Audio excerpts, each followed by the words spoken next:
When I was exactly his age, I remember I was chasing somebody or chasing a group of people into the bathroom. Very similar with this kid. They were in the bathroom.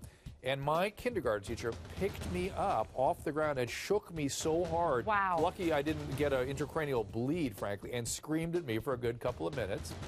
I will never forget it. Mrs. Tibbett, screw you. Good. We had the worst, and I'd screw the teacher that screwed up Autumn's child as well, because we are your worst nightmare now. We now have an outlet to talk about your egregious behavior. So screw you. This is not okay. Dr. Drew fired up last night, obviously, about what's happened to this 6-year-old. My kindergarten teacher couldn't have been sweeter and nicer, Mrs. Smolin. Thank you for everything. Here's what folks are saying on Twitter. Let's take a look. Got our dream team with us. Dr. Horn, I bet that if they investigate, they will find the teacher has done this type of thing before. All right, Debbie H. Don't want to go with her online name. Whew. HLN TV. She needs to be fired, sued, and her license needs to be taken away. And XO Katie Hewlin. People who put their hands on a child are monsters. She shouldn't be allowed to teach and charge with abuse. I absolutely agree.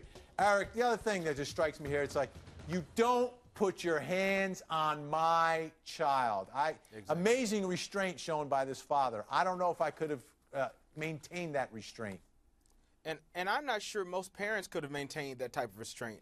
When a person puts their hand on your child, a defenseless child, that makes parental instinct go right into place. We want to protect our child and do something to that person who's harmed our child. And this lady, she never needs to teach again.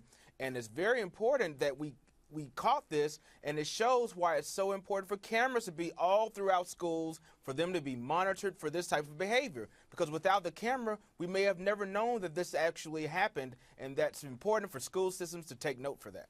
Absolutely, and it probably would have been minimized. True. All right. Yes. Jodi Arias, back in court tomorrow. Why are her defense attorneys trying to keep cameras out of her death penalty case? That's next. Jodi Arias doesn't want cameras in the courtroom, but I want them in every courtroom. You want to find out why? Go to our Facebook page.